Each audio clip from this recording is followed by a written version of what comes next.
네, 청취자 여러분 안녕하세요. 오늘 보내주신 자료들을 보니까요.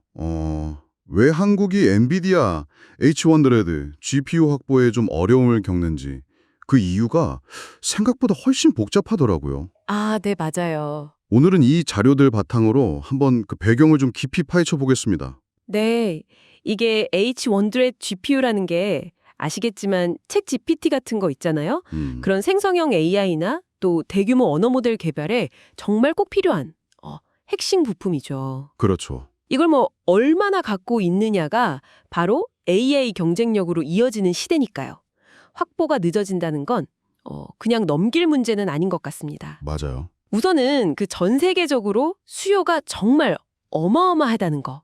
이거부터 좀 봐야 할 것 같아요. 이야, 자료 보니까 정말 수요가 상상을 초월하던데요.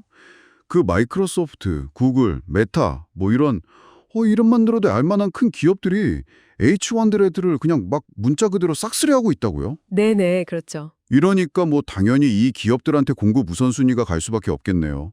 한국 기업들은 좀 뒤로 밀리고요. 맞습니다. 근데 이게 수요만 많은 게 아니라 공급 자체에도 좀 한계가 있다는 게 또 중요해요. 아, 공급도요? 네. 엔비디아가 뭐 만들고 싶다고 막 찍어낼 수 있는 게 아닌 거죠. 특히 그 HBM이라고 고대역폭 메모리요. 네네, HBM. 이 핵심 부품 수급이 좀 문제입니다. 이게 기술적으로 여러 메모리 칩을 이렇게 수직으로 쌓는 거라 상당히 정교하거든요. 아하. 그래서 단기간에 확 생산량을 늘리기가 좀 어려워요. 이게 결국 전 세계적으로 물건이 부족한 현상으로 이어졌고 당연히 우리나라도 그 영향권 안에 있는 거죠. 그러니까 수요도 폭발적인데 만들 수 있는 양 자체도 제한적이고. 아, 그러면 기본적인 수급 문제 말고도 그 엔비디아 자체 정책 같은 것도 좀 영향이 있다 이런 분석도 있더라고요. 네, 그것도 있죠. 아무래도 대규모로 주문하는 고객들, 그러니까 뭐 MS나 구글처럼 하이퍼스케일러라고 부르잖아요. 네, 하이퍼스케일러들. 이런 큰 기업들한테 좀 우선권을 준다 뭐 이런 얘기가 있네요. 그렇죠. 아무래도 주문량 자체가 뭐 비교가 안 되니까요. 물론 국내에서도 NHN 클라우드나 뭐 삼성 SDS 같은 곳들이 일부 확보는 했는데 절대적인 물량에서 보면 아무래도 차이가 날 수밖에 없죠. 그렇군요. 근데 여기에 또 하나 가격 문제가 정말 심각합니다. 가격이요? 네, 자료 보니까 H100 칩 하나 가격이 우리 돈으로 적게는 한 4,700만 원, 많게는 8천만 원까지 갔다고 하더라고요. 헉, 8천만 원이요? 칩 하나가요? 와. 아니 무슨 자동차 한 대 값이네요, 거의. 네네, 그렇죠. 그러니까 이게 단순히 뭐 기술이 좋아서 사고 싶다 이 수준을 넘어서는 거죠. 이 비싼 칩을 수천 개, 수만 개씩 사려면 정말 어마어마한 자본이 필요하고 또 협상력도 있어야 하고요. 아, 글로벌 빅테크 기업들하고 경쟁을 해야 하는데 이게 뭐 쉽지 않은 거죠.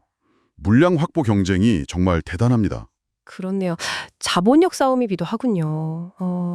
그리고 또 다른 변수로는 그 지정학적 요인 이런 것도 언급이 되던데요. 예를 들어서 미국이 중국의 반도체 수출 규제하는 거 있잖아요. 아, 네, 있죠. 이게 뭐 직접적인 원인은 아니더라도 이런 고성장챔 유통망 전체에 좀 영향을 줘서 간접적으로 한국이 확보하는 데도 영향을 줄 수 있다. 뭐 이런 가능성도 제기하고 있더라고요. 네, 그런 외부적인 환경 변화도 무시할 수는 없고요.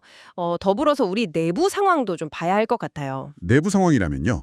그러니까 자료에서도 지적하는데 H백 같은 최첨단 GPU를 아주 많이 또 안정적으로 돌리려면요. 그 데이터 센터의 전력 효율성이라든지 냉각 시스템, 또 전체적인 설계 같은 기반 시설 이게 엄청 중요하거든요. 아, 인프라 말씀이시군요. 네. 근데 우리가 이 부분에서 아직 뭐 글로벌 최고 수준이라고 보기는 좀 어렵다는 점. 그러니까 이런 인프라 준비 상태가 H100 도입 속도에 영향을 미쳤을 수도 있다. 이런 분석도 상당히 설득력이 있습니다. 아, 듣고 보니 정말 여러 가지 이유가 얽혀 있네요. 그러니까 전 세계적으로 칩이 부족한데 엔비디아는 큰 고객 우선이고 가격은 천정부지로 치솟고 또 뭐 지정학적 변수도 있을 수 있고 우리 내부 인프라 문제까지. 아, 정말 복합적이네요. 네, 맞아요. 그래도 뭐 NHN 클라우드 같은 기업들이 이런 어려운 상황 속에서도 H100 도입해서 AI 인프라 강화하려고 노력하고 있다는 건 좀 다행인 소식 같습니다. 네, 그렇죠. 긍정적인 부분도 분명히 있습니다. 그래서 오늘 쭉 살펴본 내용을 바탕으로요. 청취자님께 이런 질문을 한번 던져보고 싶습니다. 네, 어떤 질문인가요? 이렇게 그 최첨단 하드웨어 확보에 현실적인 어려움이 있을 때요. 우리 기업이나 혹은 국가 차원에서 AI 경쟁력을 지키고 또 더 키워나가려면 단순히 이 비싼 칩 확보 경쟁에만 매달릴 게 아니라 혹시 다른 혁신적인 전략은 없을까?